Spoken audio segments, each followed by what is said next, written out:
Սիրելի հայրենակիցներ, քննարկում ենք հակակոռուպցիոն կոմիտեի հաղորդումը 2025 թվականի գործունեության մասին եւ մեր հարցոպատասխանի ժամանակ էլ պարոն Նահապետյան մենք մեր հարցադրումները հնչեցրեցինք մտահոգիչ, մասնավորապես ես հիմա կուզենայի նաեւ մեր հայրենակիցներին հնչեցնել այս թվերը։ Փաստորեն 2025 թվականի ընթացքում ավարտին է հասցվել 890 վարույթ, որոնցից 617-ը կարճվել են, բացարձակ մեծամասնությունը գործերի հարուցված ուղղակի կարճվել են։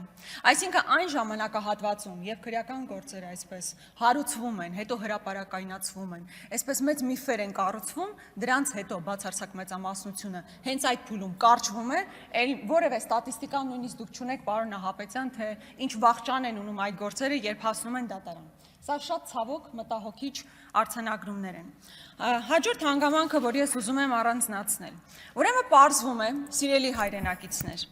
որ այդքան ասում են թալանածը վերադարձնում ենք, պարզվում է 2025 թվականին պետությանը վերադարձվել է 1 միլիարդ 600 միլիոն ՀՀ դրամ։ Առավոտից երեկո խոսում են թալանի վերադարձի մասին, միայն 2025 թվականին պարգևավճար է ստացել կառավարությունը 3 միլիարդից ավել։ Իսկ այսպես կոչված թալանից վերադարձվել է ընդամենը 1 միլիարդ 600-ը։ Այսինքն 1 միլիարդ 600 ստացել են, 2 անգամ ավել միայն կառավարությունը պարգևավճար է ստացել։ Ես էլ չեմ ասում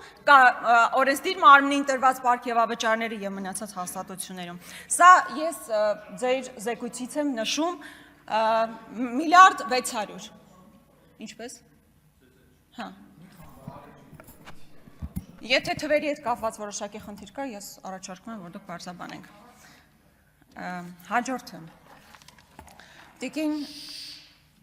Տիկին Հակոբյան, կարծես թե նաև հանձնաժողովի նիստում քննարկվեց մոնումենտների դղյակի հարցը։ Իրականում ես ուղղակի ապշում եմ, տարիներ շարունակ, մինչև իշխանության գալը խոսել մոնումենտի դղյակներից, իշխանության լինել 8 տարի էլի խոսել մոնումենտի դղյակներից, ամարդ իշխանությունը ձեր ձեռքը չի, բա ինչով եք զբաղված, եկել եք ում վրա եք մունատ գալիս, հաջորդը, բա եկեք այդ մոնումենտի դղյակներից, մի հատ հետաքրքիր դեպք հիշենք, Հովիկ Աբրահամյանի դղյակը։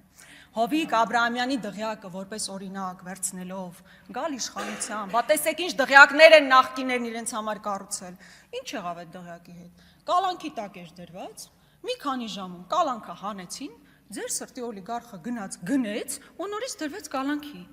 որևէ մեկը գիտի ով այդ քնիչը, որ կալանքից հանվել է, ինչ արեցիք, դղյակը վերադարձրեցիք ժողովրդին, դե Նարեկ Նալբանդյանին, մի հատ այստեղ կողմնորոշվեք։ Հաջորդը, պարոն Նահապետյան, ձեր ամփոփիչ ելույթի ժամանակ ես ակնկալում եմ, որ դուք կխոսեք նաև քովիդի դեպքի մասով։ Մենք գիտենք, որ քովիդի ընթացքում գումարներ են մսխվել, վատնվել, դուք ասում եք, որ կա գործ հարուցված ընթացքի մեջ, բայց այդպես էլ ավարտին չի հասցվում։ Ուզում եմ դուք բացահայտեք, թե ինչ փուլում է գտնվում։ Էլ չեմ ասում անիֆի միլիարդները, որ վատնվել է, որևէ մեկը պատասխանատվություն չի կրում դրա համար։ QR-ի կոդերի մասին իմ հարցադրումը խնդրում եմ, եթե որոշակի տեղեկատվություն կա, պարզաբանեք։ Բայց հետաքրքիր փաստն այն է, որ օրինակ, եթե Միքայել Աճապահյանի դեպքով գործը հարուցվում է, արագ-արագ մի անգամից վճիռը կայացվում է, դատապարտվում է, բայց քովիդ լինի, անիֆ լինի, իշխանության հետ փոխկապակցված որևէ խոշոր մսխում լինի, տարիներով այդպես գնում է, անիֆը քանի տարի քննեցիք, որ 1-2 հոգի մեղադրյալ ներգրավեցիք ընդամենը։ Ես Ինֆոկոմի հրապարակումը, կարծում եմ, եթե հարցադրումից հետո պարոն Նահապետյան, կարծում եմ ճիշտ կլիներ, որ դուք գոնե տեղյակ լինեիք այդ հրապարակման մասին, որտեղ բազմաթիվ գործարարներ, այդ թվում նախկինում հայտնի գործարարներ, ում դեմ պայքարում էր Նիկոլ Փաշինյանը, խոշոր 20 միլիարդից ավել գործարար կա, որ մաքսային արտոնություն է ստացել, 20-25 միլիարդի արտոնություններ են ստացել, հետո իրենց փոխկապակցված անձանց միջոցով կամ հենց իրենց միջոցով գումարներ են մուծվել կամ Իմ Քայլը հիմնադրամին կամ ՔՊ կուսակցությանը, ձեր կուսակցությանն են մուծվել։ Ձեզ մոտ հարցը չի առաջանում, ոնց եք դուք միլիարդների արտոնություն տալիս, հետո այդ մարդը գալիս է կուսակցական չլինելով, օրինակ վճարում է կատարում ՔՊ կուսակցությանը, այստեղ առերևույթ կոռուպցիոն սխեման կա եւ հակակոռուպցիոն կոմիտեն պետք է զբաղվի այդ հարցով։ Մեկ անձից գնումների մասին ստատիստիկա բերեց Տիկին Ջուլհակյանը, բայց ամեն դեպքում սա չի կարող մտահոգիչ չլինել։ Օրինակ, երբ ամեն նոր տարի մեկ անձից գնում է իրականացում միջոցառում կազմակերպելու համար, ի վերջո բոլորս գիտենք, չէ, նոր տարին միշտ դեկտեմբերի 31-ին է գալիս, ուրիշ օր չի գալիս։ Կամ անկախության օրը միշտ սեպտեմբերի 21-ն է, այդ օրը չի փոխվում։ Խի պետք է մեկ անձից գնումներով այդ բոլոր միջոցառումները կազմակերպեն։ Էլ չեմ խոսում ասֆալտի մասին, որտեղով քայլում ես, այնքան ուշադիր ես փորձում քշել, որ հանկարծ մի լուրջ հետևանքներ չունենա։ Լավ, մի կառույց կա, որ պետք է զբաղվի այդ հարցով, ովքեր են մսխել այդ գումարները։ Այստեղ ես ենթադրում եմ, որ կգանք ասեն Ռոբերտ Քոչարյանի հետ փոխկապակցված կազմակերպությունը, իրականում ես ճշտել եմ, նախագահ Քոչարյանի խնամու բարեկամի կազմակերպությունն է։ Եթե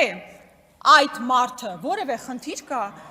տենդեր տվողը դուք եք, վերահսկողը դուք եք, պատժողը դուք եք, գնացեք արեք, ում եք ինչ ասում, հասարակ քաղաքացին կրակը չի ընկել ձեր ձեռքը։ Հաջորդը, պարոն Բագրատյան, ես անկեղծ ասած չհասկացա ձեր ագրեսիան, որ դրսևորեցիք։ Դա անթույլատրելի ագրեսիա էր պատգամավորի նկատմամբ, կնոջ նկատմամբ, որևէ բան ունեք հնչեցնելու, կարծում եմ պատեհ տեղը այստեղ է, որպեսզի գաք եւ հնչեցնեք։ Օրինակ իմ մասին պարոն Հովհաննիսյանն ասում էր, որ ես հեկեր ունեմ։ Դից երկար ժամանակ քննարկում էր Աննա Գրիգորյանի հեկերը, Աննա Գրիգորյանի հեկերը։ Այն մարդ բոլորից հարցրել եմ, չունեմ ես այդ հեկը։ Դատի եմ տվել, իհարկե մենք դատարանում կհանդիպենք։ Նկատի ունեմ քաղաքակիրթ ճանապարհը, դա է, ոչ թե ագրեսիա իրականացնելը։ Հաջորդը Ես ուզում եմ ներողություն խնդրել մեր հայրենակիցներից, որ հիմա անդրադառնալու եմ ինձ վերաբերող հարցերի, որովհետև այս հարթակը մեր ժողովրդի խնդիրները բարձրաձայնելու մասին է եւ ոչ թե անձնական հարցեր քննարկելու, բայց եւ այնպես այս իշխանության ներկայացուցիչները հավանաբար օգտվում են իմ պարկեշտությունից անձնական հարցեր չքննարկելու եւ շահարկում են իմ անձի հետ կապված բազմաթիվ հարցեր։ Հիմա Տիկին Հակոբյան, նախ ես իսկապես բարեկամաբար ուզում եմ ասել, որ ազգային ժողովը կիսաբաց լուսամուտների սրահը չի։ Այստեղ հատկապես այս ամբիոնից բառերը պետք է ճիշտ ընտրել եւ ազգային ժողովում ճիշտ բառապաշարով հաղորդակցվենք միմյանց հետ եւ ժողովրդի հետ։ Սա առաջինը։ Երբ խոսում եք իմ հայրիկի մասին, հայրս երկար տարիներ, ուզում եմ արձագանքել, որպեսզի անարձագանք չմնա, թե չէ հակառակ պարագայում ես ուղղակի չէի հանդրադառնալ։ Հայրս երկար տարիների պետական ծառայող է։ Այն ժամանակ, երբ դուք կյանքում, ոչ միայն դուք անձնապես, կյանքում չեք պատկերացրել, որ որևէ պետական հաստատությունում ի վիճակի կլինեիք աշխատել, հայրս միշտ պետական համակարգի միջին օղակի պաշտոնյա է եղել, միշտ եղել է։ Եվ հիմա դուք փորձել եք իհարկե նրան հեռացնել աշխատանքից, նրա նկատմամբ հարուցվել է վարույթ, ծառայողական քննություն, որպեսզի ինձ ինչ-որ ձև ցավացնեք։ Ավելին, ես նորից ներողություն եմ խնդրում նման մանրամասնությունների համար։ Հայրս սրտի վիրահատություն կրած, նոր ստենդավորված,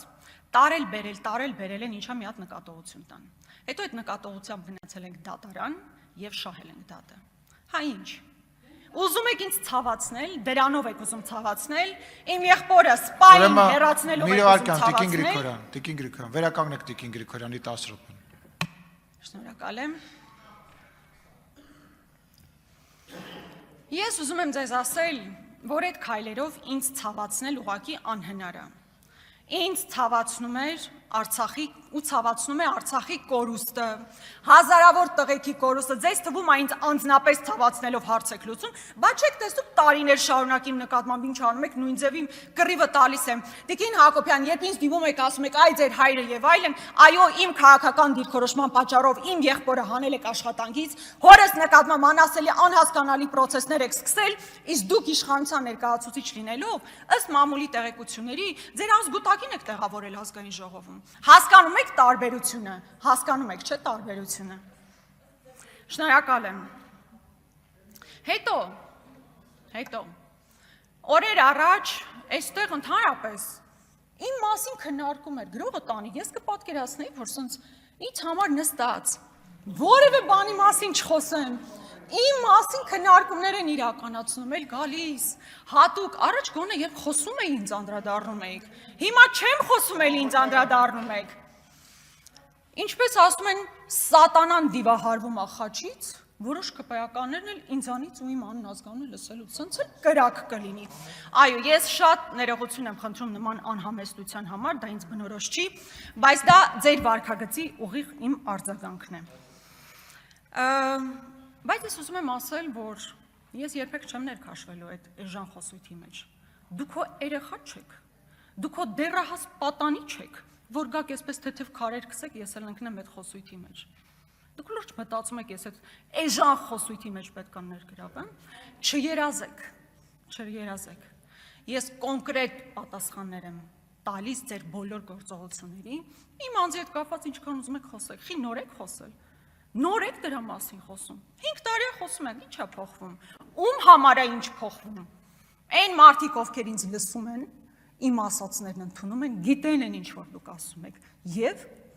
ես մտնում եմ այդ խոսույթի մեջ, Բագրատյանից մինչև Շիրակ Թորոսյան, Հայկ Կոնջորյանից մինչև Գևորգ Պապոյան, իմաստ չկա։